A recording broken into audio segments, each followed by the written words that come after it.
پێکەوە بۆ گۆڕانکاری، پێکەوە بۆ ئازادی و یەکسانی.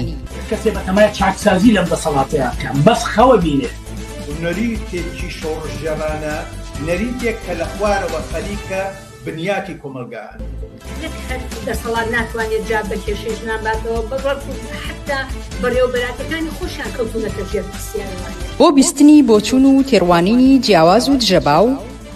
بۆ خستنە ڕووی دنگی مرۆیی و یەکسانی خوازی. دەسەڵاتە بۆ ئەم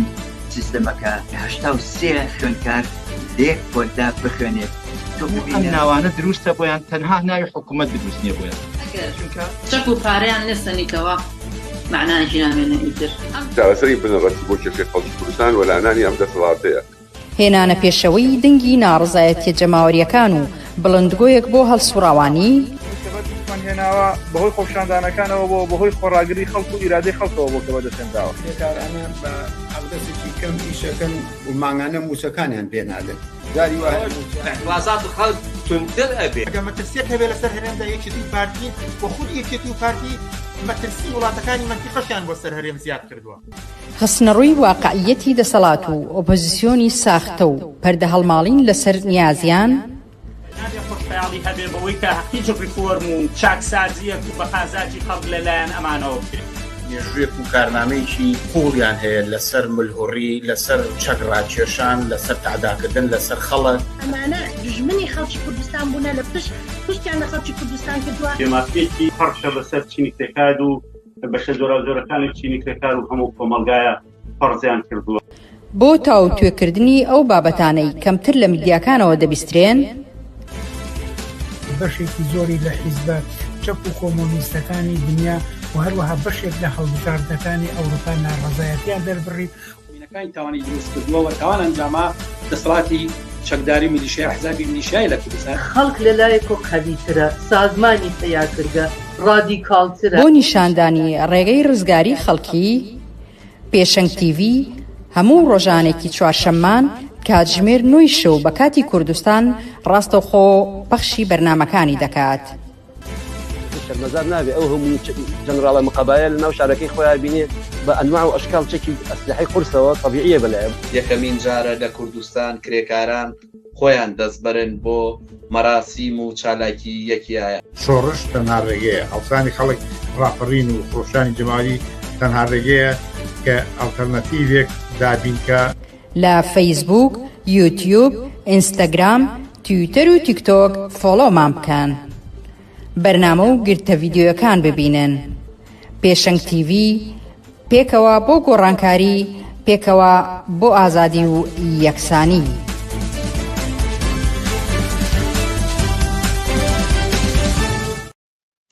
ئێوارەتان باش بینەرانی عزیزی پێشەنگ تیڤ. بنەر مستەفام و خۆشحاڵم چوارشەمەیەک کردێمەوە لاتان بۆ پێشکەشکردنی پەخشی ڕاستەوخۆی بەرنامەکانی پێشەنگ تیڤ. عزیزان بەرنامەکانی ئەمڕۆمان حەڤەی ئەیلولی 2025 لاسێتەوە پێک هاتووە. سەرەتا سەبارەت بەو دۆخە تازەی زۆنی سەوز فەزای ترس و تۆقاندن قسە و باسێکی کورتمان دەبێت. پاشان لا دەستپێکی ساڵی نوێی خوێندن و پرۆسەی خوێن و پەروەردە لەم ساڵ پێدەچێت بەرەو کوێ بڕوات قسە و باسێکی ترمان دەبێت و لا کۆتاییشدا لەسەر پەیوەندی هەردوو دەسەڵات لە هەرێم و بەغدا قسە و باسێکمان دەبێت. وەک هەموو جارە ئێوەش دەتوانن بە پرسیار و سەرنج و تێبینی بەشداری بکەن و ئەوانەی لە کۆمنت دەیخەنە ڕوو ئاراستەی میوانانی بەرنامەکانی دەکەین. لەگەڵمان بن بۆ بەرنامەکانی ئەمشەومان.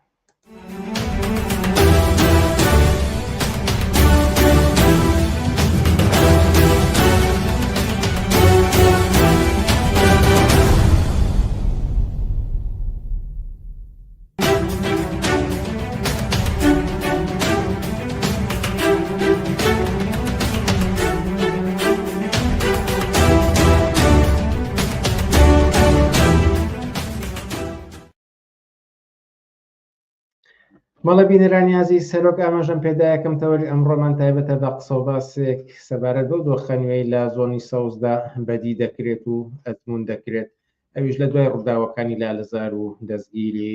سەرۆکی جوڵانەوەی نوێ و زۆر ڕووداوی ترکە ئاماژەن بە فەزایەکی ترس تۆقێنەر نزیک بوونەوە لە هەمان زۆنی زەرف کە دەوترا نیمچە ئازادیەک لە سۆنی سەوزدا هەیە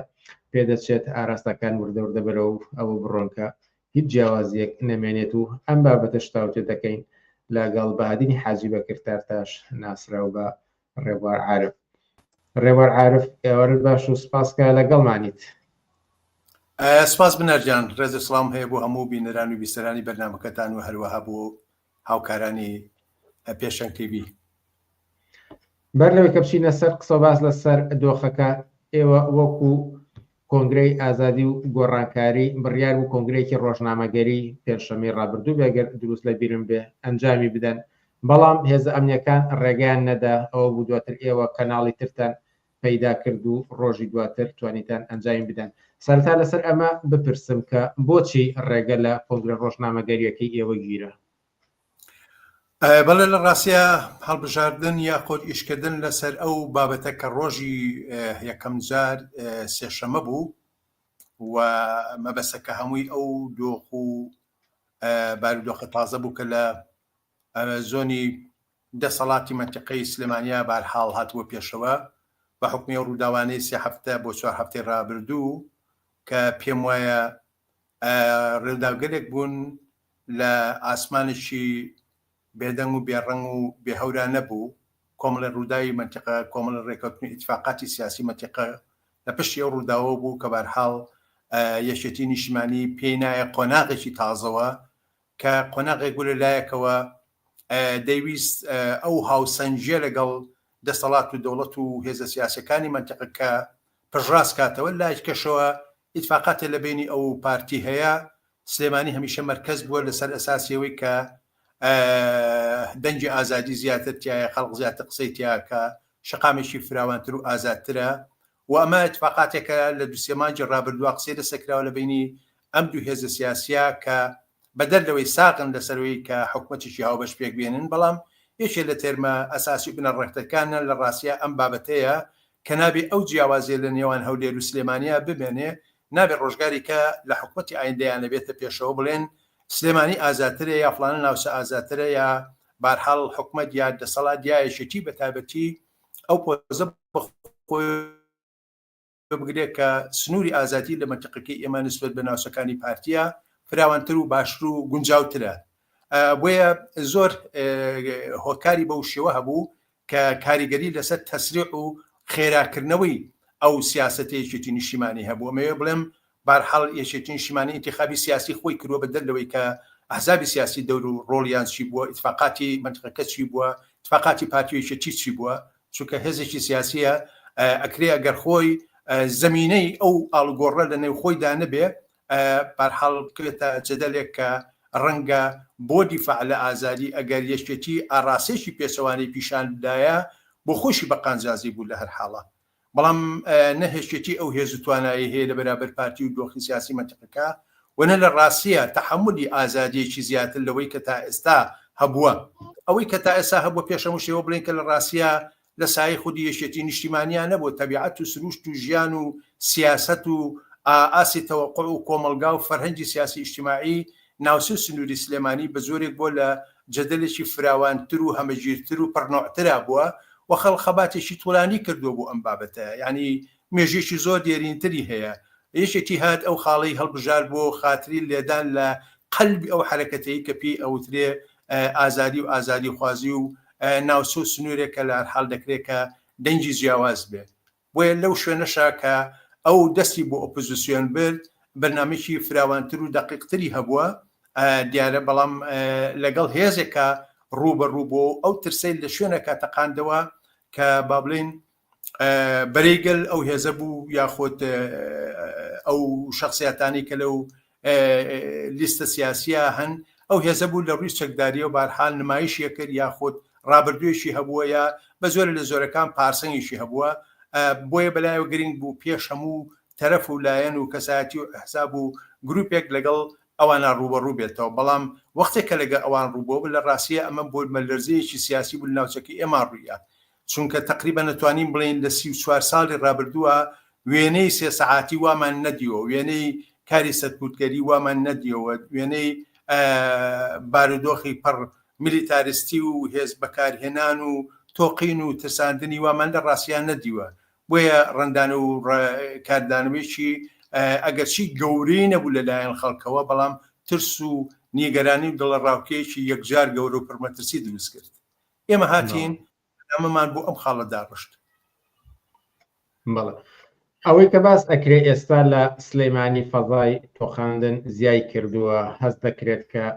دەسەڵاتداران ئاماژدارانە هەوڵەدەن ترس زیابێت فەزا میلیتاریزە بکرێت چەندێ دروستە ئەمە بەڕاستی ئەزمونەکرێت ئێستا لە زۆنی سەوزدا؟ لە ڕاستیە هەرە و کارانەی کە تا ئێستا کراوە دەتوانین خۆی خۆ بەخۆ بە ئاوڵام بدەینەوە بڵێن بەڵێ ئەو کاری کردووە بەڵام لە پشتی ئەم ئاوە هەیە دۆخێکی سیاسی تاریخی هەیە بزوتنەوە جوڵانەوەیەکی سیاسی ئیجتیماعی فەرهەنگی هەیە ئاستی وشیاری خەڵق یان با بڵێم ئاسی چاوەڕوانی خەڵق یا جۆرە لە ئازاد ویستی ناو کۆمەلگا هەیە کە نەهەیەکێتی نیشتیمانی هیچ هێزێک ناتوانێت ئەم ئاڵ و گۆڕە یاخود ئەم هاوکێشەیە بەو جۆرە بگۆڕێ کە بڵێ ئازادی لە سلێمانیا بارحاڵی تر بەو شێوە دەبێ بەو شێوە دەڕاتە پێشەوە کە حزابی سیاسی لە قالبیەن یا پلان و نەخشەی حزابی سیاسی چێتە پێشەوە تەبیعەتی ئەم شارە تەبیعەتی تەسلیم نەبوونە بە ئەو واقعی کە هێشتا لە هەر کوسەوکۆڵان و هەرچ ناوچەیەکە بۆنی سەرکوتگەری بۆنی ستەمگەری بۆنی سەرسانەوە بۆنی ئیسیداتی دەبێت بۆی بارحاڵ ئەمە ئەتوانم بڵێم بابەتێکی دوو تەرەفەیە وەک نەخشە و پلانێکێکێکی نیشتیمانی هەیبووە بەڵێ ئەوە بە ڕادێکی ئەتوانین بڵێم بەرچاسوێتە پێشەوە بەڵام وەکو قبولی ئەم بابەتە وەکو تێڕوانینی خەڵق وەکو بێزاری و نەفرەت و ناڕەحاتی و ناڕزایی خەڵق لەم حاڵەتە بەڕاستی لە ئاسێکی یەکجار باڵا ئەم ناڕزای و نیگەرانیە لە کۆمەلگەی کوردستان و لەم ناوچە بەدیەکرێ کێشەکە ئەوەیە بارحاڵ ئەم ناڕزایەتی هێشتا تەبدیل نەبووە بە هێزێ کە هاوکێشەکە پێسەوانە کاتەوە لە بەرابەر بەیەکێتی نیشتیمانیە کە دەنگی ئازادی و ئازادی خوازی و دەنگی ناڕزایەتەکانی خەڵکی ئەم ناوچەیە لە شوێن جێگە و ڕێگە و مەکانێکا بێکە خودی یەکێتی نیشتیمانی بکەوێتە ژێر کاریگەری ئەو بارودۆخە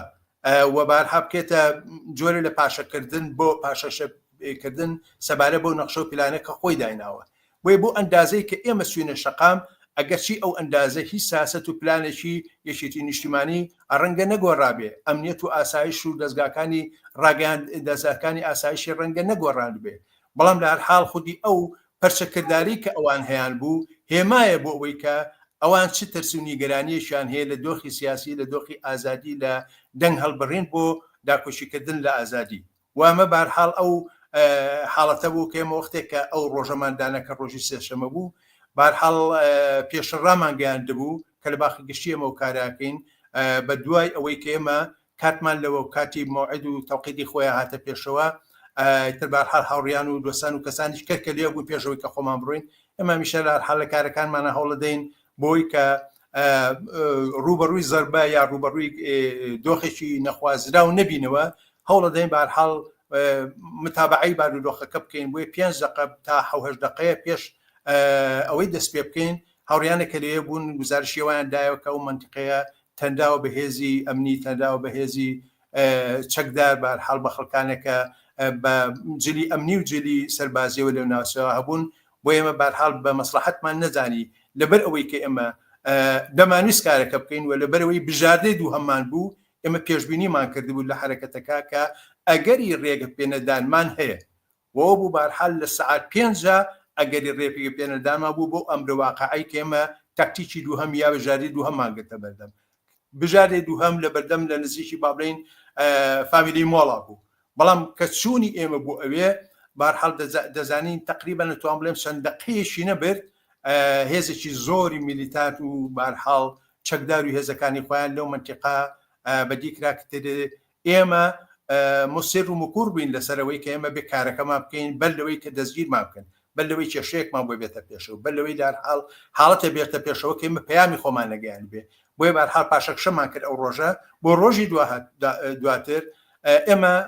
تەکتیکەکەمان گۆڕی شوێنەکەمان گۆڕی کاکتەکەمان گۆڕی بەڵام بە ئاشکرا ڕامان گەیان کە ئێمە مکوڕین و دەمانەوێ و دەیکەین ئەو ناڕزایەتی دەبرینەی خۆمان و هەتا خودی دەستگا ئەمنیەکانیش بارحاڵ لەسەرەوە متابعیان کردبوو دڵنیا بوون ئەویان کە ئێمە ئەو کارە ئەەکەین بە زۆر لە زۆرەکان ئەو پەیامیان گەیاندبوو کە ئێمە هین ناکەین مداخلە ناکەین یا ئێمە ناین دەزیشان و نایانگرین بە زۆر یانوز ئێمە غافڵگیرکەین ئێمە احتیممالی ئەوماندانا کە ڕەنگە مەشتاکتیچێ بێ بۆ ئەوان لە ڕاستیە بەشێ لە تێبینی و تێڕوانینەکەی ئێمە و احتیاتەکەی ئێمە دروست دەرهات ڕاستە ئەوان هێزیان نەهێنا بۆ ئەوەی کە بمانگرن بارحاڵ کێشەمان بۆ دروستکەن یاخۆت ڕێگەمان لێبگرن بەڵام ئەوان تەواوی هەوڵ و تەقەلای خۆیان خستەگەر بۆ ئەوەی کە دەستگاکانی ڕاگەیاندن لەو کۆنگرە ڕۆژنامەگەریە بەشداری نەکە و حتا خەڵکانێکی زۆر هەبوون بارحاڵ وەکو بە زۆرێ لێپرسینەوە بەرپرسینەوە لە بەرامبەر بۆوانە کردبیان کە نابێ بە هیچ زۆرە ئەم کارە بکرێت بەڵام ئەم بە بارحال لەبەرەوەی کە دڵنیا و یەقینیەکمان هەبوو ڕۆشن لە کاتی دیاریکراوی خۆیان کۆنگرە ڕۆژنامەگەریەکەمان کرد ئەوەی کە زۆر مهم بوو بەدوای ئەوەی کە ئێمە کۆنگرە ڕۆژنامەگەریەکەمان کرد لە دەستگاکانی ڕاگەیاندنە سەدان هەزار کەسم هەواڵەی 20 هەزاران کەس بارحال پێشوازیان لە دۆخەکە کرد هەزاران کەس پیان حرەکەتێکی هەنگاوێکی یەکجار گرنگ بوو لە تاریکەشە و لە ڕۆژگارێکە و لە سەردەمێکا کە ئەوان خەریکی پۆلپۆگرتن و ئەزێدان و ئەشکەنجەدان و دەستگیرکردنی خەڵکن هێزێک و ڕێکخراوێک و منەظەمێکی کە پێچەوانەی ئەم ئاراسێ دێتە مەیدان و ئەڵێ ئێمە تەسلیم نابین بە سەرکوتگەری و بارحال سلێمانی قەرار نییە بە پێ ئەو نەخشە و پلانەی کە ئێوە داتان ناوە تەسلیم بێ بە سەرکوتگەری ئازادی تەنیا شتێکە ئەتوانم بڵێم لەسەر و هەموو شتێکە بۆ ئێمە ئەگەر ئازادی و بەرابەری ئازادی و نان و مەعیشەت ئازادی و هەرچی جۆرێک لە ئاسێکی گوزەرانی باشت دوانەگەلێکن کە پێکەوە بەسراون تۆنانت دەوێت لە پاڵیا ئازادی دەوێت ئازادی دەوێت لە پاڵیانانت دەوێت لە حاڵە بۆیە ئەم زۆرە لە خەبارکردنیە خۆت ئەم جۆرە هاتنە مەیدانە ئەگەر چی تەنیا لەسەر مەسەلەی ئازادی بوو بەڵام لەو بارودۆخە کە ئەوان ئەمنیەتی شاریان گەیاندبوو بە لوتکەی ئەخیری خۆی بە جۆرێکە خەڵق بیر لە نان و ئازاد بیر لە نانەکەیشی نەکاتەوە لە موچەکەیشی نەکاتەوە لە پێداویستی ژیانی ڕۆژانەشی نەکاتەوە ئیتر ئازادی ئەبێتە حەڵقەی سەرشی و ئەبێتەوەی کە بارحاڵ خەڵکی ناڕازیش تەنانەت بیر لەوە کاتۆ کە شوێنەکە بێ خۆی تیاپارێزێ مناڵەکەی تیاپارێزێت موچەی نەبێ بۆی قەرزەکە ژیانی کری خانوەکەی نەبێ بۆی قەرزەکە سەر بابەتێکی گرنگ کە ئەمەش بکەم بە دوا پرسیار لێرە بە دواوە چی ئایا فەزای سەرکوت زاڵە بێ بەسەر سلەیمانی و باقی زۆنی سەوزدا خەڵکی تەسلیم دەبن یاخود مقاومە دەکرێت بناجە من پێم وایە خودی زوڵانەوەکە و حرەکەتی کە کردمان وەڵامە بۆ ئەو پرسیاری تۆ ئێمە بارحاڵ لەوێ نە بۆ مجاملە وتمان و نە بۆ ئەوتمان کە بارحاڵ شتێک بڵین لە دەستگاکانی ڕاگەیاندنە ئێمە وەکو کۆنگرەی ئازادی و گۆڕانکاری خەریکین لە پرۆسەیەکە خەریکی جەنجین شێوازی جەنگەکەمان و تاکتیک و تعاملمان لەگەڵ هەموو بارودۆخەکە ممکنە وەکو تاکتیک هەرچی جۆرە ئالوگۆڕشی بەڵام محتەواکەی و پەرچەمداریەکەی و ئەوەی وەکو هێزێکی میلیتانت و ئامادەی ئەو جەنگین ئێمە ئەو فازەمان تێپەڕان و بڕۆ سەیری دەستگاکانی ڕاگەیاندن یاخۆ بڕۆ سەیری پەیج و سایتەکان بکە ئەو شەپۆلە لە ئیستیقبالی خەڵک ئەو هەزاران خەڵکەی کە بارحا پێشوازی لە تۆل و حرەکەت هەیە دەکا هێمای ئەوەن کە بارحاڵ ئەو ترسە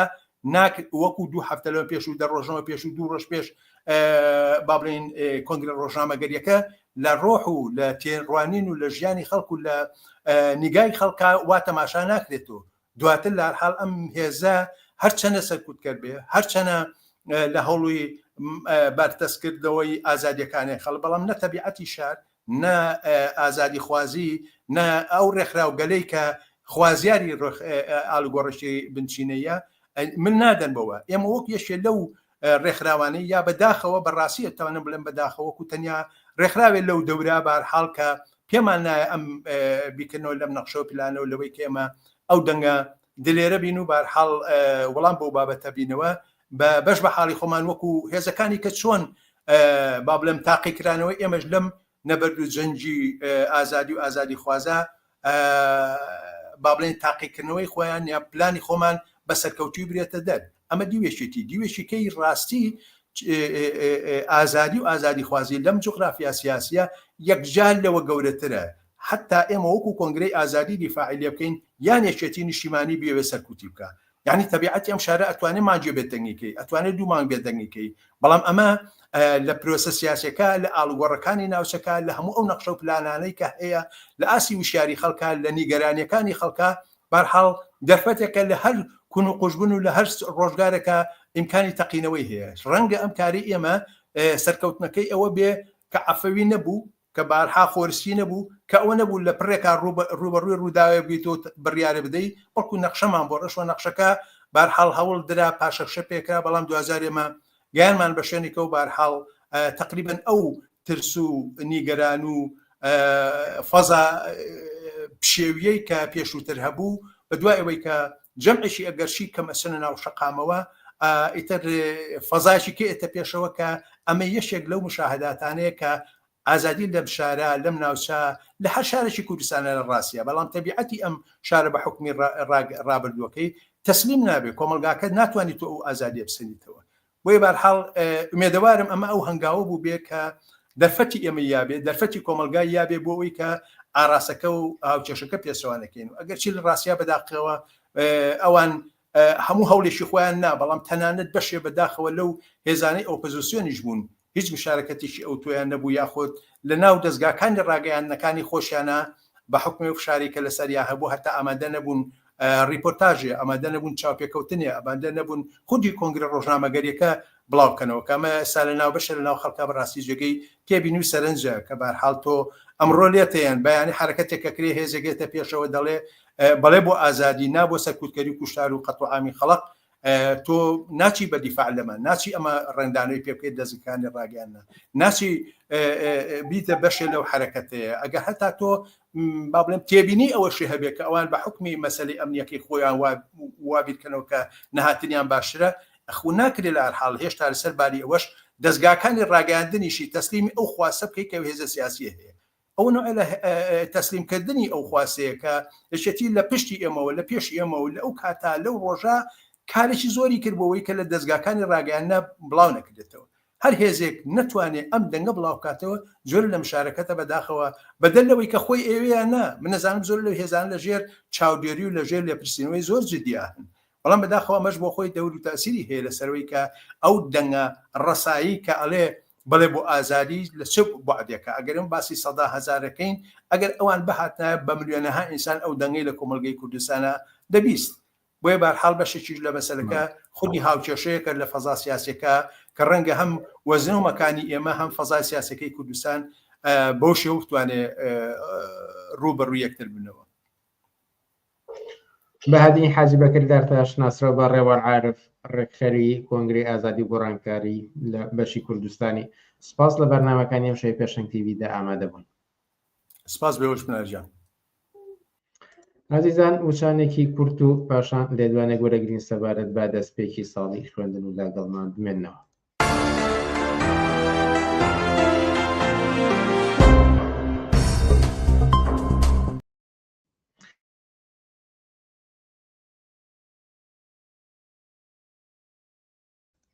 بەڵێ بینەرانی ئازیز وا دەستپێکی ساڵی نوێی خوێندن نزیک دەبێتەوە و مامۆستا کامەران لەتیفمان لە گەڵدایە بۆ وەرگرتنی لێدوانێک سەبارەت بە وەرزی نوێی خوێندن قەرارە بەرەوکوێ بڕوات لەم ساڵدا مامۆستا کامەران ئێوارت باش و سپاس کا لەگەڵمانیت هەموو کاتێکتان باش سپاس بۆ بینەر و بیسەری پێشەنگ تیڤی لا دە ساڵی ڕابردووە پرۆسەی خوێندن تووشی گیر و گرفتی زۆر بۆتەوە بەجیا لە کۆرۆناکە ڕەنگە زۆر نەتوانرێت سەیترە بکرا بەسەریا بەڵام لە بایکۆتی مامۆستایانەوە لە دواکەوتنی خوێندنەوە لە مەسەلەی موچە و زۆر شتیتر مەسەلەی خوێندن و پەروەردە لە کوردستانە زەربەی گەورەی بەرکەوتووە وا نزیک دەبینەوە لە ساڵی نوێی خوێندن لە تێڕوانینی ئێوەوە چ ساڵێک چاوەڕوانی خوێندکاران لەم ساڵدا دەکات دووبارە دەست ناخۆش بێ سپاس بۆ ئێوە دیارە وەکو خۆشە دامەژت پێەیە لە دوای ساڵی 2004 بەدواوە مەسەلەی ئستەخدارەتی پەروەردە مەسەلەی جێگیربوونی پرۆسی پەروەردە ناجێگیرە هەر ساڵە بەربیانویە بەردەوام کێشە و گیر و گرفتێکی زۆری هەبووە بە تایبەتی لە کاتی هەم شەڕی داعش و کۆرۆنا و ئەگەرمانش تا ڕادەیەک لیجیاکەینەوە مەسەلەی کێشمەکێش و ململانەی نێوان هەرێم و بەغدا بەردەوام لە ماوەی ئەم چەند ساڵەیە هەمیشە پەروەردە ناجێگیر بوو و بە شێوێک لە شێوەکان پرۆسی پەروەردە کە زۆر چۆتە دوا کاتوانم بڵێم خاڵی جەوهەری ئەساسی ناکۆکیەکان و تێکچوونی پرۆسی پەروەردە بەگشتی مەسلەی موچە و شایستە دارایەکانی خەڵکی کوردستانەکە هەم حکوومەتی بەغدا و هەم هەرێم دوای چەندین ئیتفاقی و ململانێ و دوای مداخەلەکردنی وڵاتانی دراوسێ و کۆمەڵە ڕێوشێنی تر چەندی جار ئیتفاقیان کردووە دواتر هەر خۆشیان ئەو ئیتفاقی و بەڵێ نامانیان هەڵۆشانوتەوە بۆیە لە ئێستا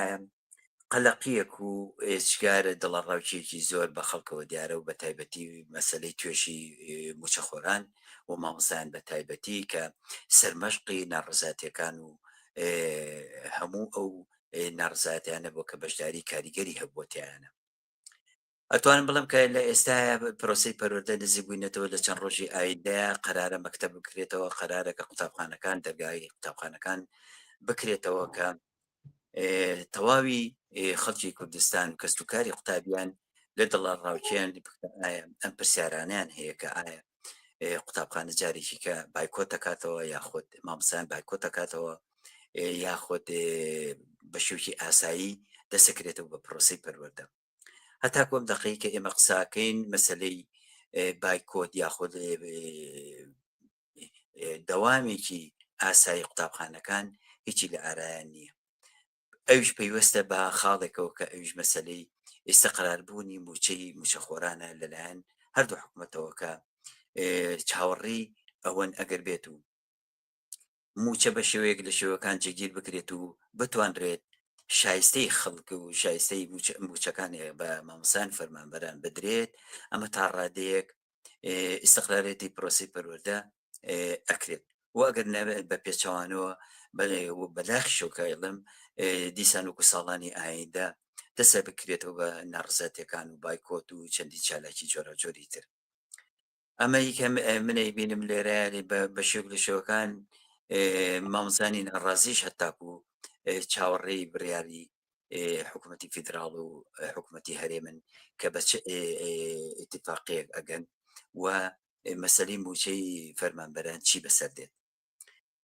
هەتا دقەیە معلوم نییە و نازانرێت چۆن چۆنیە بێت پەیامی ئێوە بۆ مامۆستایان و هەروەها دایک و باوکی قوتابیان لە سەرەتای ساڵی نوێی خوێندندا چییە؟ پەیامی من ئەوەیە کە مەسەلەی شایستە دارایەکانی مامۆستایان کە ڕاستەخۆ بەندە بە ژیان و گوزەرانی نەک هەر مامۆستایان و موچەخۆران بە تایبەتی بەڵکو تایبەتە بە تەواوی خەڵکی کوردستان هەتاکو بەوانی کە کاسبکارن ئەوانی لە ناو بازاڕن هەتا لە مناڵێکەوە هەتاکو تەواوی کۆمەلگە و هەموو ئەو کەسانێکای بینی هەمووی ڕەتی بەوەیە کە مەسەلەی موچە حرەکەتی ناو کۆمەلگا بەڕێ ئەخات مەسەلەی کاسبکارێکە لە ناو بازاڕە کەسێکە کە موچە وەرەگرێت هەمووی وەکو یەک کاریگەری لەسەریەتی چونکە بەڕاستی ئەگەر کارمەندێک موچەکەی وەرنەگرێت و نەچێت لە بازاڕ سەرفی نەکات کەسی دوکانارە چۆن بژێوی خۆی ژیانی خۆی دابیت کات بۆیە وەکو زنجیرێک و حەلقەیەک هەمووی ڕەتی بەیەکەوە هەیە لە هەمان کاتشە پێویستە بەوەیە کە پەیامی من ئەوەیە کە ئەمانە هەموو یەکدەزی و یەک لەیەک ئەڵتەرناتیڤ و یەک هێندی شت کۆبنەوە بۆی کە بتوانرێت ئەگەر بێت و بە عقاری چارەسەرا بڕوات پێویستە هەموو خەڵکی کوردستان یەک ئاڕاستیان هەبێت و لەگەڵ ناڕزاتەکانە هاوتا بن بەیەکەوە و پشگیری یەکتری بکەن بۆ ئەوەی کە چیتر ئەم گاڵتەکردن و سوکایەتێ بە خەڵکی کوردستان نەکرێت کە موچە و شایستی دارایی خۆیان کە حەقێک و مافێکی سەرەتایی خۆیانە پیان نادرێت هەر بالمناسبە کە پێتاڵم هەر موچای خۆرێک زیاتر لە 61 موچەی بەکەم و کوڕی و یاخود هەر پێی نەدراوە 16 موچە بە تەواوەتی کە پێی نەدراوە لە هەمان کاتیشە 44 موچە زیاتر بە لێبڕین و بە ڕوبع موچە و بەمانە پێی دراوە لە چه شوێنێکی دنیاکە موچە و شایستەی دارایی کە لە بەرامبەر بە کارمەندێک کە خۆی هیلاکەکە ئەبێت مەسرفەکە هاتوچۆوە کات کار ئەکات لە بەرامبەریشە حەق و ماف و شایستە دارایەکانی پێ نەدرێت بۆیە کە ئەمە ئاڵۆزیەکی ئێجگار گەوری دروستکرد لە نێو کۆمەلگایە هەموو سێکتەرەکانی تەواو تاو پەخستووە لە مەسلەی پەروەردە لە مەسەلە هەر تەنها پەروەردە نیە ئەوە تەندروستیە خزمەت گوزارەکانی ترە هەموو گەندەڵێکی بێشمار هەیە ئەمە هەمووی کاریگەریکی ڕاستە و خۆی هەیە لەسەر دەرونی تاک بە تاکی خەڵکی کوردستان و کۆمەلگای کوردستان چکە بەڕاستی مەسلەی موچە و نەبوونی بازار و ئەمانە هەمووی کاریگەری هەیە لەسەر زیادبوونی کاریگەری و کێشە کۆمەڵایەتیەکان وە زۆربوونی تونند و تیژیەکان وە پرۆسی پەروەردە تەواو تاوپەچی کەوتووە پرۆسی پەروەردە تەنها بەڕێکردن ئەمە بەداخەوە کەم بە قسانەکەم لەو لاشەوە بینیت کە بازاری قوتابخانە ئەهلیەکانی خۆیان کە هیچ مێشێک میوانیان نییە لە هەمان کەشە وەکو خۆی زۆر بە شێوکی نۆرمال ئەچێ بەڕێوە من شایدی ئەوەیە بکە پار مەسلەی بایکۆت و چەند مانگی تێپەڕی لەو قوتابخانی کە من دەوێم دەیان قوتابی لەلایەن کە سوکاریەوە گوێزراوەتەوە بۆ قوتابخانە ئاهلیەکان و ئەکاڵێ مامۆستا من بە ناچاری مەجبورم کە بیکەمە قوتابخانەیەکی تایبەت و ئەهلی ئەمە لە کاتێکایە کە پێشتر زۆر دڵی بۆ قوتابخانەی خۆش بۆ کە تایە بووە ئەمبار و زروف و کەشوهایەکی ئاوا ڕخسێنراوە کە خەڵک ناومێت بێت لە قوتابخانە حکومیەکان و بە وێرانەیەک تێبگات بۆیە ئەمە هەمووی پەیوەندی بە دەسەڵاتەوەی پەیوەندی بە نەبوونی خەمخۆری و نەبوونی ئەوەیە کە ماف و شایستەی خۆی پێنادرێ مامۆزان و فەرمانبەران و تەواوی سێکتەرەکانی کە هەمووی لە گرێژنە چوە و تەواو وێرانە بووە بۆیە لێرە لەم ئومێدەکەم کە ئەم ساڵ بتوانرێت هەر لە سەرەتاوە کۆنتترۆلی ئەوە بکرێت کە موچە و تەمان ئێمە کێشەکان تەنها مەسەلەی موچە نیە دایان کێشەی ترەیە بەڵام مەسەلەی کێشەی موچە توانم بڵێم سەرکیە و بنەمای هەموو کێشەکانی ترە کێشەی موچە چارەسەر بکرێت توان تا ڕادێک بڵم کە کێشەکانی کە وردەودا توانێت حل بکرێت توانرێت کار لەسەرەوە بکرێت کە تا ڕادەیەک ساڵ و پرۆسێکی پەروەردەی ئاسایی تێپەڕانێت بەڵام بەڕاستی ئەگەر بێت و مەسەلەی کێشە چارەسەر نەکرێت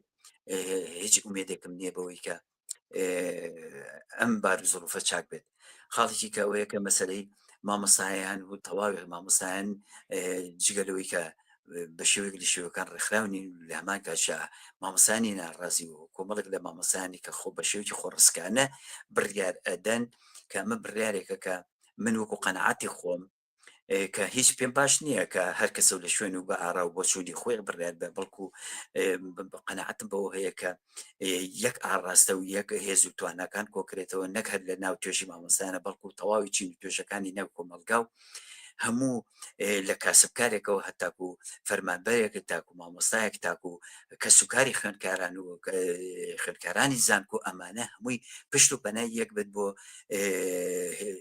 ڕێخستنی هەموو هێز و توانەکان بۆی کە بتوانرێت فشارێکی گەورە دروستکرێت لەسەر دەسەڵات کە چیتر مەسەلەی ئەم ماتەڵەکردنە بە خەڵک بە نەبوونی شایستە دارایەکان بە خەڵک ڕاگرن ئەمە چکاگەر مەسەلەی بێتە پێشەوەی کە پارە نییە یاخۆت حکوومەتی بەغا پارە نانێرە ئەمانە هەمووی هۆکاری بێبنەمان کە بەردەوام ئەدرێتەوە بەگوێی خەڵکە چکە ئەگەر ئەمە نییە مەسەلەی لە کەناڵەکانی خۆیان لە ئیمتیازات و سەفەر و سیاحەی خۆیان لە کڕینی ڤێلا و نازام چی هەموو بۆ یەک زەڕە ژیانی شاهانی خۆیان فەرقێکی نەکردووە کە ئەمە دەرخەری ئەوەیە کە هیچ لە مەسەلەی باری ئابووری و ئەو بارەگرانی کە لەسەر شانی کرێکاران و زەحمەتکێشان و تەواوی موچەخۆران هەیە لەسەر خۆیان نییە بەڵکو موچەخۆران و تەواوی فەرمانبەران بە بارەمتە گیراون لە نێوان ملمەرانە سیاسەکانی نێوان بەغدا و هەرێم و ئێمەکە ئێستا لە قساکەم مانگی 7 و 8 و 9 هاتە سەری 3 مانگە موچە نەدراوە ئەمە لە چه وڵاتێک و لە چه شوێنێکی چه سەردەمێکا کە بەم شێوەیە ئەکرێت ئەمە لەلایەکەوەیە کە فشارەکان بەڕادەیەک نییە لەسەر دەسەڵات بۆیە کە تەواو بێ دەربەسە لە هەموو ئەو ناڕزاتیانی کە پیشانە دریا خۆت بە شێوەیەکی لە سنوورێکی کەم و لە ناوچەیەکی دیاریکراوە ڕوئەدات کە هیچ کاریگەریەکی نییە بۆ سەردەسەڵات بۆی خاڵێکی کەژەوەیە کە زۆرێک لە ئەم دەسەڵاتە بە زۆرێک لەوەی کە فشاری هێناو بەسەر خەڵک تەواوی ئازادیەکانی لە خەڵک گرتوتەوە و توانیوێتی تا ڕادەیە کۆنتترۆلی هەموو ئەو خەڵک و کۆمەلگایە بکات لە ڕێی ئایا بە هەر بە ترس بێت بە هەڕەشە بێت بە هەر شێوەیەزێک بێت ئەم فشارانەی لەسەر خەڵکتون کردێتەوە و خەڵکیش بەڕاستی لە ژیان و کەش و ژینگەیەکی وایە ئەژی بەڕاستی لە ڕووی دەرونیەوە لە ڕووی کاریگەری نەفسیەوە هەمووی تەواو تێکشکاوە بۆیە ئەبێت خەڵکی کوردستان بێرێک لەوە بکاتەوە کە ئەڵتەرناتیڤ و میکانیزمێکی فشار و ناڕزاتیەکان بە جۆرێکی تر ڕێکخات من وەکو خۆم قەناعەتم وایە کە مەسەلەی بایکۆت ئەم ساڵ هەچەند ساڵانی تریش بە شێو لە شێوەکان بەردەوام بووە 2 مانگ 3 مانگ تاکو 4-5 مانگیشی بێ بەردەوام بووە بەڵام بەو شێوەی کاریگەری نێبووە بۆیە بێت خەڵکی کوردستان و بە تایبەتی موچەخۆران و کارمەندان و مامۆسایان بەگشتی بیر لە میکانیزمێکی خۆپیشاندانی و ناڕزایەتەکان بکەنەوە کە ببێت عاملێکی فشار بۆی کە دەسەڵات جوار بە داخوازەکانی موچەخۆران بەگشتی باتەوە. مامۆستا کابران لەتیف زۆر سوپاس بۆ ئەم دەرفەتەی پێداین و لە بەرنامەکانی ئەم شەی پێشنگ تیڤیدا ئامادە سوپاس بۆ ئێوە. ئازیزان وچانێکی کورد دەدەین و پاشان سەبارەت بە پەیوەندیەکانی نێوان هەردوو دەسەڵات لە هەرێم و بەغداد بەرنامەمان دەبێت و لاگەڵمان بمێننەوە.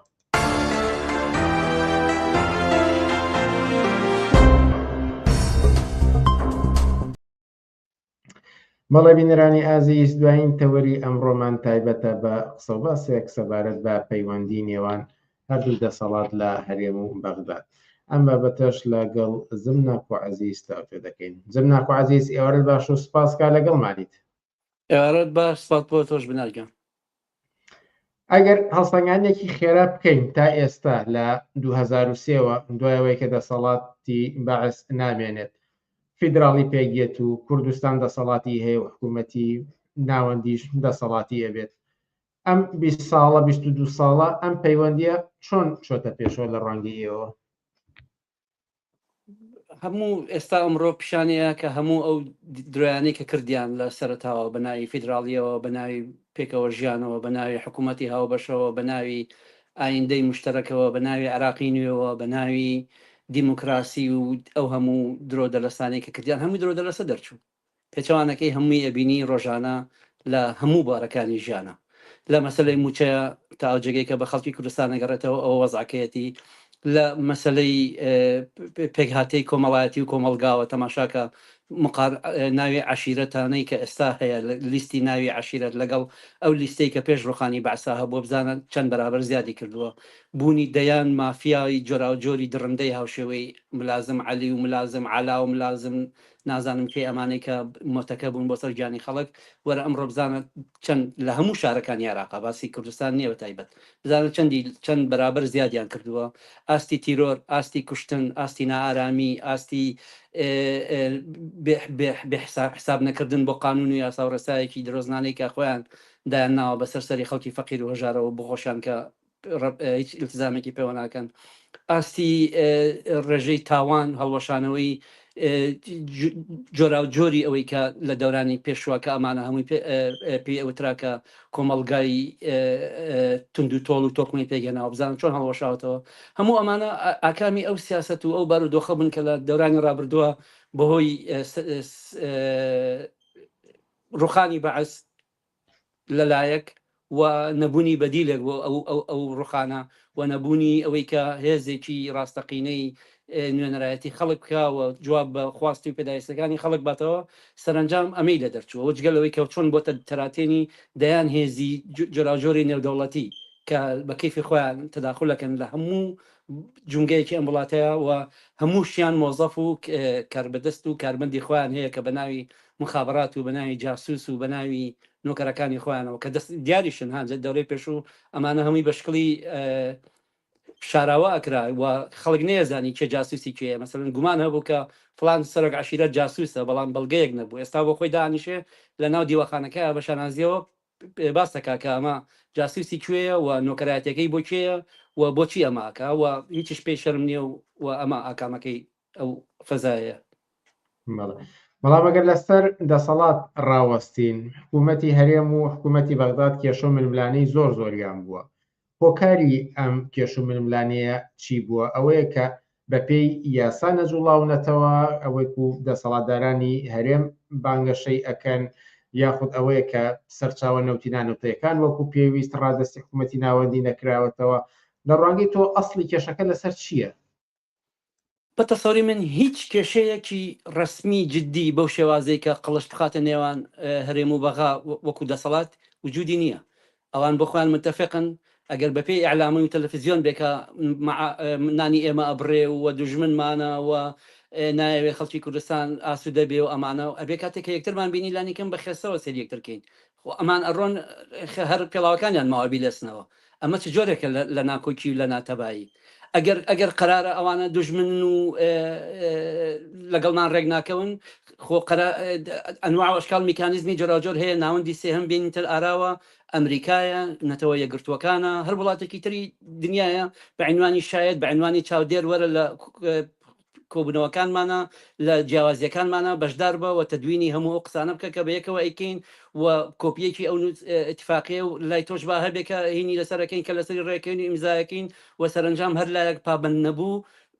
بچێ بکەوێتە ژێر فشاری نەودەوڵەتیەوە کاتێککە ئەمانە وجودی نیە یعنی اختلافێک وجودی نیە. ئەوەی کە هەیە ئەمانە سەرانی هەردوو لە ڕێککەوتون کە بەم شێوازە مامەڵە بە چارەنووسی ئەم کۆمەلگایەوە بکەن تا ئەو جێگەی کە بە عێراق گەڕێتەوە بۆی بە دەرەجەیەکەم باسی عێراقکەین پێدوانە بێ شامی شەریفە و عێراقێک کە ئێستا خەڵکی کوردستان چاوی لەوە کە مەعاشی باتێ ئیترەوە لەوێ دنیا هەمووی ئاسوودەیە و خۆشیە دەیان و سەدان مافیایی جۆراوجۆری هەموو شت لە ئینسان دزینەوە تا ئاگاتە ئەندامەکانی لەشی ئینسان تا ئاگاتە دزینی داهاتی سەرزەوی و ژێرزەوی کۆمەلگای عێراق تا ئاگاتە بە هەژار ڕاگررتنی زیاتر لە 1942 لە 1943 خەڵکی پارێزگاکانی عێراق بوونی دەیان مافیای میلیشیایی کە دەسەڵاتی زۆر بەهێزیان لە ناو شارەکانە هەیە و لە حکوومەتی مرکزی بەقوترن و حکوومەتی مرکزی ناتوانێت حرەکەتێکیان بەرامبەر بکە. ئەمە واقعاتێکە کە لە کۆمەلگایە هەیە وەجگەلەوەی کە وەگوتم ئەمانە چۆن هەمویان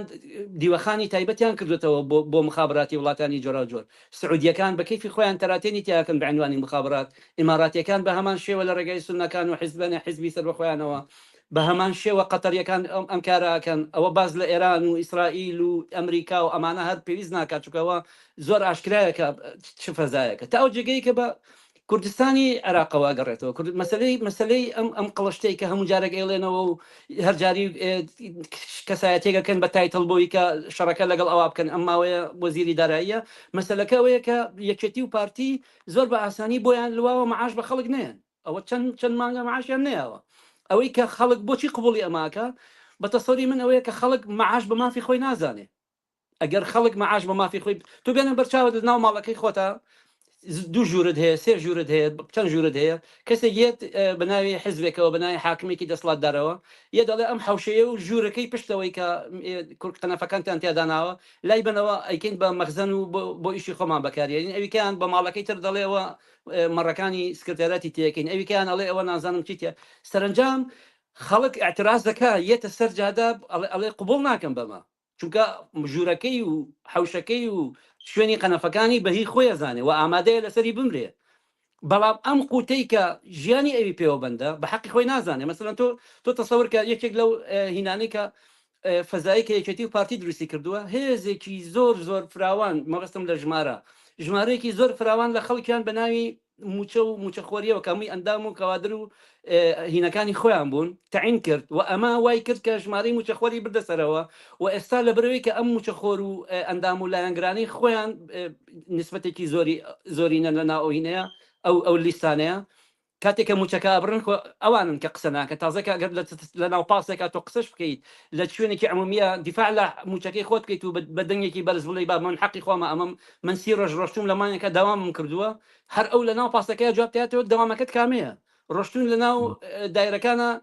خەڵک وەستاوە لە سەریابۆی معاملەیەکی بڕوا ئێوە لە ژوورۆ دانیشتون چێشتان لێناوە فلانە ئافرەت مۆبایلی بەدەستەوە بووە فلانە پیا و موکێش و ئاوێنێ بدەستەوە و ئاستی اعتراازەکە هێناوەتە ئاستێکی زۆر زۆر تافێەوە ئەبێ خەڵکی کوردستان بەڵام هەستاڵی ڕابردوو نمونەی تریش هەبووە لە ناڕەزاتی دەربڕین مەسەرم بایکۆتی 5 مانگی مامۆستایان خۆپشاندانی هەر هەفتەیەک هاتنە مەیدانی چەندین شێوەی جێوەرا و زۆر ساڵانی ڕابردوو لە سەیسایە خەتاوەکو دواتری ژەنی ئەم نمونانەش هەن ئەمە کەمینەیە کردوێتی وەخۆ ژمارەی مامۆستایان مقارنەتەن بەوەی کە ئەچێتە سەرجادەومانەگرێ یا ژمارەی لە هەنگرانی بایکۆت لەگەڵ ئەوانەی کە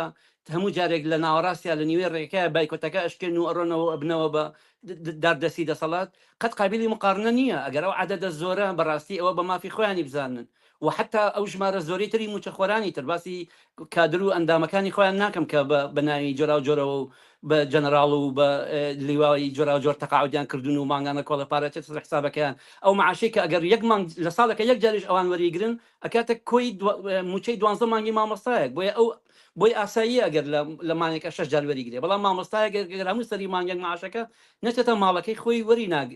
ژیانی بەردەوام نابێ و ئەمە ئەوەی کە ئەم ژیانی بەردەوام نەبوو بەڵام لە ئەزال هێشتا هەر قابلی قبوڵیشە هێشتا لە ئەزال ئەم پێنەدانی موچەیە هێشتا ئەم وەزعیکە هەیە لە ڕووی اقتصادیەوە نەبووەتە هۆی ئەوەی کە ترسێکی گەورە بخاتە دڵی یەکێتی و پارتیە و سەرانیان وا لێ بکاکە بترسن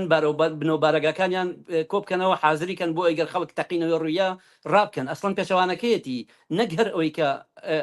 ئەوان هیچ شتێکیان نەپێچاوەتەوە و ناترسن و توێتەمای ڕاکردن نین پێچەوانەوە ڕۆژانە دەستدرێژی زیاتری شەکەنە سەر شوێنە گشتەکانی خەڵک سەر مڵکی گشتی سەرداهاتی گشتی بە بەرچاوی خەڵکەوە ڕۆژانە دزی و ڕاوڕوت و هەموو ئەمانە کە ئەو لیستانی کە بڵاو ئەکرێنەوە طبعا دیارە بڵاوکردنەوەیان بۆ ئەوە نییە کە تووڕێی خەڵک بباتە ئاستێکی گەورەوە بۆی کە سەرنجام ڕاپەڕین و خۆپشاندانی گەورەی سەراسەری بۆ ڕاماڵی نیەکێتی پارتی بڕێ بکرێ تەنها بۆ ئەوەیە بۆی کە مێشکی خەڵک دەرونی خەڵک زێنێتی خەڵک لەگەڵ ئەو دزی و ئەو ڕاوڕوتێ بار بێنن و ئەوەنە بێڵێنەوە کە ئاسایی بێتەوە بەلای خەڵکەوە من دیارە باسەکەی تۆ پرسیارەکەی تۆ شتێکی ترە بەڵام هەر لەناو ئەو معارەزە و هینانەی ترە کە ئێستا خەریکن بەعینوانی فریادڕست بە ئێمەیە فرۆشتنەوەکە ئۆکەی ئەوە نەوشیدوان نەما و ئەوە نازانم کێ نەما ئەوە کێ نەما خۆوەتە بەڕێز کاگعلی هەیە سێری کە هەر لیستەکەی کافیە بۆی کە هەموو خەڵکی کوردستان نەک 240,000 دەنگ بێنێ شایانی ئەوەیە 2,400,000 دەنگ زیاتریش بێنێ ئەمە ئەبێتە ئەلگۆ لە ئاخیرا بەڵام پێمان بڵێ ئەم لیستانە ئەم ڕقەمانێک کە ئەو بڵاویان نکاتەوە بەغیری ئەوەی کە خەڵک ئاماداکە بۆ ئەوەی کە پیشان با خەڵکینەوە ئەو دزیانە هەیە بە ئاسایی بێ بەلاتانەوە خەڵکینە ئەم هەموو دەستدرێژێ هەیە و یاڵا بە ئاسایی بێ بەلاتانەوە سەرنجام ئەبێتەوە وەسیلەیەک بۆی کە لە جیاتێوی دەستگایەکی دەستپاکی دەستگایەکی چاودێری جددی بێت ئەم لیستانە ڕابگەێنێ و لە نەتیجەیە قرار باکە بەهۆی ئەم دەستدرێژیانەوە ئەمە حکومە یاسایەکەیەتی ئەم دزی تاوانانە یەک لە ڕێگای کەسایەتێکی وەک ئەمە خۆیان ئەیێنێ خۆم لەکوێ یێنێ لەم هەموو بنە و بارەگا و هینە حکومی و حدودیانە موجودە خەڵکی هەیە ئەمە هەموو راپۆرتەی بۆ نێرن ئەگەر وایە خۆ کەواتە تۆ لە سیانیان و BBC قەویتری لە ئیسرائیل و لە مخابراتی ئەمریکا بە قوتری هەموو شتێکەزانی کەواتە شتی تریشمان پێ بڵێ پێمان ئەمە دیوەکەی تریشی ئەوەیە کە لە ڕێگای ئەمە وەکو وتم کە ئەمە حەقی خەڵک نازانێ و خەڵکیش بە حەقی خۆی نازانێ بە معنای جددی بە معنای جددی باسی زۆرینەی خەڵکەکەم نەک باسی ئەوانەی کە بە جددی هاتوون و خۆپشتاندانیان کردووە بەرنامەدانن بۆ بایکۆت بەرنامەدانن بۆی کە چالاکی جۆراوجۆرکەن و سەرنجام ئەم مافەی خۆیان بەدەست بێنەوە کە دیارە وتم بەداخەوە ژمارەیان کەمە بەڵام عەلە العموم هەم ئەمانەی کە ئەم چالاکوانانەی کە ئەم باسییانەکەم و هەم خەڵکەکەی تریش کە معاشخۆرن بە عەلە العموم کە نەیانتوانیوە ئەمە ببێتە عەقڵەتێکی عمومی کە معاش مافێکی سەرەتایی خەڵکە عینەن ئەو سێژوورەی کە باسن کرد ژووری کەس بۆی نیە بێت ژوورەکان داگیرکاو بیکا بە شتێک بۆ حکوومەت عینەن ئەو شتەوایە بۆی نییە هیچ کەسێک بۆی نیە ئەمە ببڕێ ئەگەر پاساوەکەی ئەوەیە کە تۆ کارێک نەکردووە ئەوە فەزای دایرەکانتە کە تۆ ئەمەی دروست کردو من کاتێکە مۆزە بم بڕۆم ئەوە وەزعکەم بێ ئەگەر پاساوەکەی ئەوەیە لە مەکتەبەکە دەوام نەبووە ئەوە فەزایەکە کە تۆ خڵقانت و فەرزە کردو بەسەر خەڵکە دیوەکی تری ئەوەی کە ئەمە ئەتوانێت تا فترەیەکی باش بۆیان بلێوێ ئەم هەموو دام و دەستگا عسکەری و سەربازیە جۆرا و جۆرانەیە کە دانراوە لە سەراسەری دنیاە دوو جۆر دەستگای ئەمنی هەیە یەکێکیان بۆ خارجیە یەکێکیان بۆ ناوخۆیە کە پۆلیسە لای ئێمە وەرت و تەماشاکە هەر لیستی ناوەکان نازانی ئەسڵ ناتوانانی ڕیزیانکەی زێڕەوانی و ئەمانەی کە چوو بوونە سەر ماڵی لاهور بڕوات بێ مجموعەیەک ناویان برد دژە تیرۆر و کۆماندۆ تااقەتت نییە هێزی ئاڵتونی و هێزی تەنەکە و ئەمانە چین بۆ ئەم هەموو ناوە جۆراوجۆرانە ئەمە هەرێکی میلیشیایە کە سەر بە کەسێکە و ئەمە بە پلان ئەمە گەشتۆتە ئەم هینە ئەم نقطەیە ئەماروە بە ئاسانی ناتوە کاتێکە ئەم تەقسیم بەندیان کردووە لە سەریشەوە لە ڕەسی ئەو تەقسیم بەندیانە شخصەکانیان دیاری کردووە تۆ تەماشاکە بزانە کێ سەرپەرشتی زۆربەی زۆری ئەو هێزانە کە هەر ئێستا ڤیددیۆکان دەرەکەوێت ئەژی ئەمین کێ بوو وها بەڵێبجەیی کێ بوو نازانم ناوەکانیان بەڕاستی من نازانم بە زۆرش بۆ مهم نییە کە ناوی ئەوانە لە بەرکەم بەڵام تەماشاکە ئەمانە هەمووی تەلەبەی هینی جمهوری ئیسلامی ئێران خۆی بوون هەمووی لای ئەو خۆیان پەروەردەیان کردوون خۆیان تەجریبیان ناون خۆیان بەرنامە و نەخشیان بۆ داناون و بە قەراری جمهوری ئیسلامی لە ڕێگای حیزبەکانیانەوە دانراون یعنی ئەوەی کە وهابی هەڵەبجە مەسئولی دژە تیرۆر یا مەسئولی نازانم ئەو دەستگایەتی کە سەرپەرشتیەکە پاڤڵ تاڵەبانی دایناوە وانە هین دایناوە جمهوری ئیسلامی خۆی دایناوە جمهوری ئیسلامی قەرارەیە بگۆڕیان ناگۆڕ هەر بۆیەش دەبینی وا دەنگی دلێرە کابراتەوە هەرچەنە حکومێکی کارتۆنیە بەڵام تۆ حکمی ئەعدامت هەیە لە بەغایە کەچی لێرە ئەبێتە ئەندامی سەرکردایەتی و ئەندامی مەکتەب سیاسی و بەکەیفی خۆی ئەم هەموو تەراتێناناکە و لەشمان بوو بەهین ئۆڵف پاڵمان نوێنەرایەتی یاساز هجومی کردووە سەر هین ماڵی لاهور على ئاساس ئەو یاسا و هینە پارێزەکە کە تۆ خۆت مەطلوبی تۆ خۆت هینی داواکراوی تۆ ئەبێ جارە بڕۆ مەلەفەکەی خۆت یەکلای کردەوە ئەنج دوایی وەرە دیفاعکە لە مافەکانی ئێمە بەرحاڵ من بەستم على العموم ئەمە وەزعەتێکە کە ئاوا دروست بووە مثلا کە مەسلەی مەعاش جگەلەوەی کە نابێ وەرەقەیەک بێکێتی و پارتی بەم شێوازە هەڕەشە لایەکی کۆمەلگای پێ بکەن مەسلەن تۆ وتم هەر مەعاشەکە نییە تۆ لەو لاشەوە ئەو هەموو بزنسە بچووکانی کە بەوەی معاشی خەڵکەوە ژیانیان بەردەوامە هەموو ئەوانە داخرابوو تۆ لە بیرتەوە ڤیددیویانی کە بە دەرکی بەتایباسی باسی سلێمانیەکەم بەرمزگەوتی گەورە و بەردەمی سەرا و ئەوانە چەند چۆڵ و هۆڵ بوو خەڵکی چۆڵ و هۆڵ کەس ناڕۆشت چکە مەعاش نەبوو و ئێستاش لە 1970 هەرمان و فەزایەیە و ئەوە تەسیر ناکاتە تەنها سەر مەعاش خۆر تەسیر دەکاتە سەر کولی ئەو کەسانی تریش کە لەوێ بۆ بژێوی ژیانیان دوکانێکیان هەیە یا مێزەکیان هەیە یا جۆرە کەسابەت و کاسپیان هەیە و هەموو ئەمانەی هێناوەتە خوارەوە ئەمە نابێ نەگەر ببێتە وەسیلەیەک مەعاش بۆی کە ئەم فەزایە دروستکە ئەبێ ڕێک ئەو دیوەکەی بێت کە یەک لەحظە تاخیر بێ یەکێتی و پارتی خێرا بترسن بڵێ ئەوە ئێستا خێراییان لەسەرمان بۆ سەری ڕەش و بۆ قەلاچوالان و ئەبێ ڕاکەین یعنی ئەبێ معادلەکە بەو شێوازەی دیوی ئەو دیوی بێ ئەمە نە وەسیلەیەکی ئاسانە بۆ ئەوی کە خەڵکی پێ ڕێکخراو بکەیت و خەڵکی پێ کۆ بکەیتەوە لە هیچ ئەسڵان پێویست ناکات و بێدابنیشتی تیوریزەیکەیت و باسی قڵشتی چینایەتی و باسی مشکیلە گەورەکانی یعنی وەسیلەیەکی زۆر ئاسانە هەموو کەس بە حتا وەرە بە خۆت و بەرماڵەکە بە بەسەرشانتەوە بێ ئۆکەیە بلای منەوە بەس وەرە بەیەکەوە ڕۆین ئەچین دەستەکەین بە چاویانە داوای ئەو حەقی خۆمانەکەین کاکم بەخۆی و دزداشەکەیەوە بابێت ئەوی لە هینەکانی مەبەستم هینی تەکەی شێخوشتەکانە قش درێژ و ڕیشەکان وەرە هەمومان وەرە مەعاشتان هەیە کاکە مەعاشەکان بڕیون وەرە بابەیەکەوە بڕێن ئەو مەعاشە بینینەوە لەو ڕێگایە کاتێککە ئەڕۆن بۆ ئەم کارە ئیمکانی هەیە چوار قسەی تریش بکەن لەو چوار قسەیە ئەم تەلاحمە اجتماعیە دروستە بێ ئێستا کۆمەلگا قڵشتی جۆراوجۆری تێکەوتووە هەرێکی لە ئاوازەگە خوێنێ هەرێکی سەر بە جێگایەکە مشکلەکەی ئەوەیەکە بەڕاستی هێز و بزنەوەی جدی نییە کار لەسەر ئەمەکە و ئەو دیوەکەشی ئەو دام و دەستگا ڕاگەیاندانەی کە لەوێ مەوجودن هەر کەسێکە ئەڵێ کۆنگرەیەکی ڕۆژنامە نووسیم هەیە 200 مایکی هێنە بەردەستی هەر هەموو ئەو 200 مایکە بە معاشی ئەوان و بە پارەی ئەو حیزبانەی کە حاکمن خەریکن ئیشەکانیان بەڕێوەچێ نابێت چاوەڕوانیەکە لەوە هەبێکە دەنگی تۆ بگەێنن وە سەرنجام فکرەیەک لە دەمێکەوە بکەن بە قسەیەکی ئیجتیماعی و کۆمەلگایەکی پێ بتەنرێتەوە کاتماکەماوێ بێمە سەر باسەکەمان ئەم پەیوەندی نێوان دوو دەسەڵاتە و هەروەها ئاڵوگۆڕێکە لە ناوچەکەیە بەڕێوەیە لە زۆر جێگە ئاماژە بۆ کراوەکە ئاڵوگۆڕێک لە فۆرهەڵاتی ناوەڕاستە بەدی دەکرێت پێتان وایە ئەمە چەندێک کاریگەریدا دەنێت لەسەر ئەم دوو دەسەڵاتە و پەیوەندی وە لێرە بە دواوە ژیانی ڕۆژانەی خەڵکی چی ئاڵوگۆڕە دروست دەکات بە تەسەوری من ئەوەی کە هەیە دوو شێواز لە سیناریۆ هەیە بۆ ئاڵوگۆڕانە سیناریۆکانەوەیە کە ئیسرائیلەوە دەستی یاوەتێ و بە ملهوڕی و لە ڕێگای هێرشە عسکەریەکانیەوە و تەفەوەقی تەکنۆلۆژی بە قەولی خۆیان کە باسیەکەن لە ڕووی تەکنیکیەوە زۆر دەستی باڵاترە و ئەجهێزەی وای هەیە ئەزانێت تۆ لە ماڵەوە چیە خۆیت و چیەکەیت و چی ناکەی مە بپێ ئەو دیعانەی کە بۆ یەکەن ئەگەر بەپێ ئەمە بڕوا ئەم پلانێکێتی ئێوێ لە ڕێگەی ئەم هەڕەشانەوە و لە هەندێک جاریش گوردوەشاندن لە هەنێک کەسایەتیان و لە هەنێینیان ئاڵوگۆڕ ئەیانوێ دروستکەن و ئەیانوێ سیستەمەکان بگۆڕن و ئەیانوێ سیستمی نوێ بێنە پێشەوەکە لەگەڵ سیاسەتی ئێستای ئیسرائیل و ئەمریکایە بگونجێ و ببێ و منافسەکانیشان ئەکرێ لەگەڵیان بگەنە تەوافق بۆن مەسەلەن منافسەکانی وەکو سین و رووسیا ئەکرێ لە جغرافیای وەکو شەرقی ئەوسەدا بگەنە تەوافق بە جۆرێک بەشی بکەن و سەرنجام بەم واقعەتەی کە ئێستا هەیەتی ناتوانێت بمێنێتەوە. سیناریوی دووەمیان ئەوەیە کە لە ناوخودی خۆیانەوەی کە بن منە مەلامحەکەی ئەگەر دیقەت بێت لە چەند ساڵی ڕابردووە بە تایبەت سعودیە وەکو گەورەترین وڵاتی عەرەبی لە ڕووی اقتصادیەوە کە نفوزی سیاسیشی دروست کردووە ئەم وەزع اقتصادی سەرنجام تەحویل بۆ جێگەڕێگەیەکی سیاسی بووی. ئەم باز لە وەلانانی وەهابیەت و باز لە وەلانانی فکرەی ئیخوان مسلمین و سەرنجام باز لە کرانەوەیەکی جیاواز لە پەیوەند بە مەسائلەکانی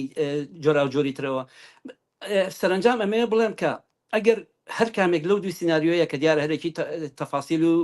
هینی خۆی هەیە وردەکاری جۆراوجۆری خۆی هەیە کە ئینسان قسەی لەسەر بکە نقطە قوتی کامەیە نقطەی لاوازی کامەیە لە چەش جغرافیایەکە ئەکرێ کام سیناریۆ بەرەو پێشەوە بڕوا لە کامیانە ئەکرێ بربەستی بۆی بێتە پێشەوە بەڵام ئەوەی کە لە ئەخیرا وەکو تەحسیل حاصل لە هەردووکیانە ئەتوانی ئستنتاجی بکەی ئەوەیە کە ئەم ئاڵوگۆڕانە لە جغرافیای عێراقیش و لە کوردستانیشە حتمی ئەبێ ڕووبە تا ئەو جێگەی کە بە کوردستانی عێراق گەڕێتەوە دەور و تەسیری ئێران بە دەرەجەی یەکەم و بە دەرەجەی دووەم تورکیا کەمتر ئەبێتەوە ئەوەی کە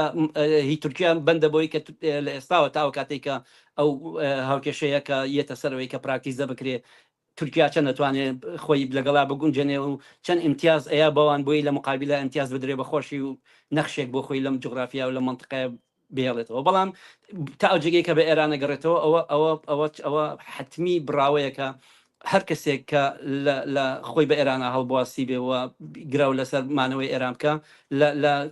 کوردماوەیە زەربەی گەوراخوا لە درێژماوەیە حتمما ئایندەی وەکو ئایندەی هینە بێ جمهوری خودی جمهوری ئیسلامی ئێران تا ئەو جێگەشی کە بە خودی جمهوری ئیسلامی ئێرانە گەڕێتەوە هێزێکی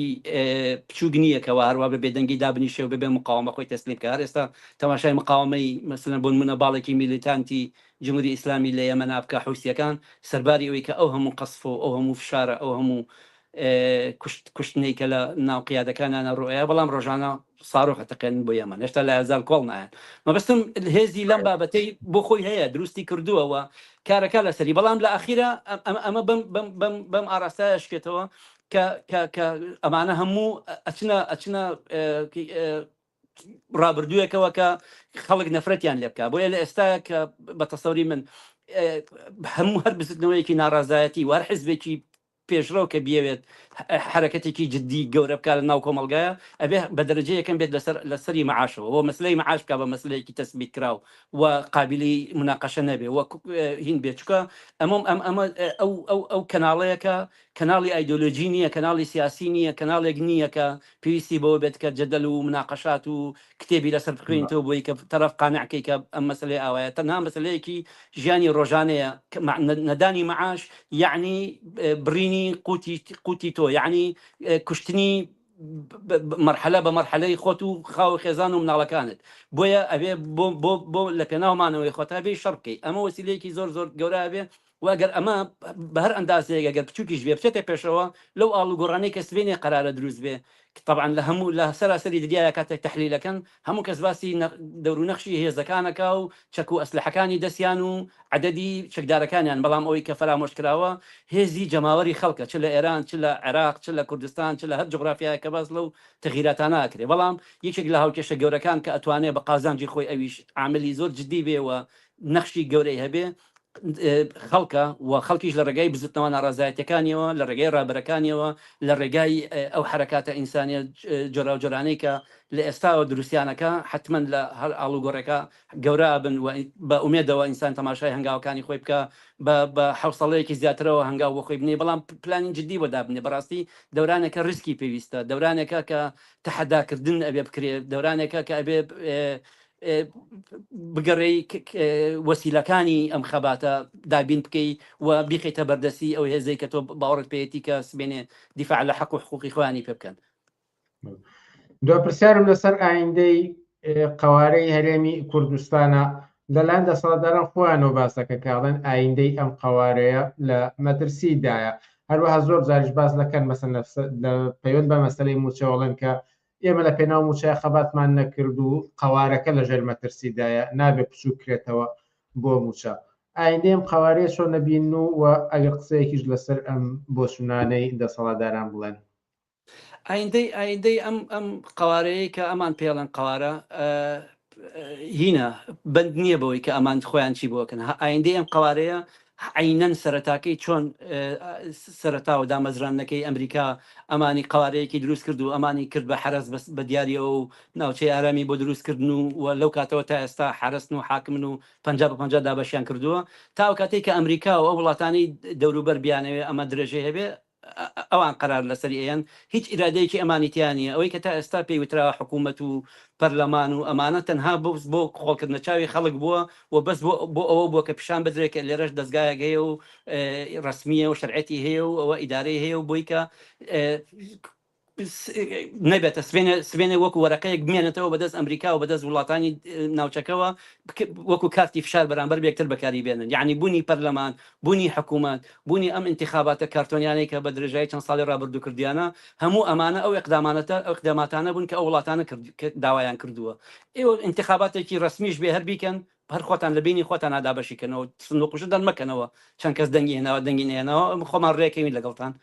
بەڵام انتخاباتەکە ئەبێ هەبێ حکوومەتەکە ئەبێ هەبێ خۆتان ڕێکەوەن لەسەری هەنە جاریش هین بکەن لەسەری شەڕێک بکەن دروستکەن لەسەری و کە یعنی ئەمانە حرەسنەوەی مەسوول حکمت بە هینەکانی خەلیجی ئەوت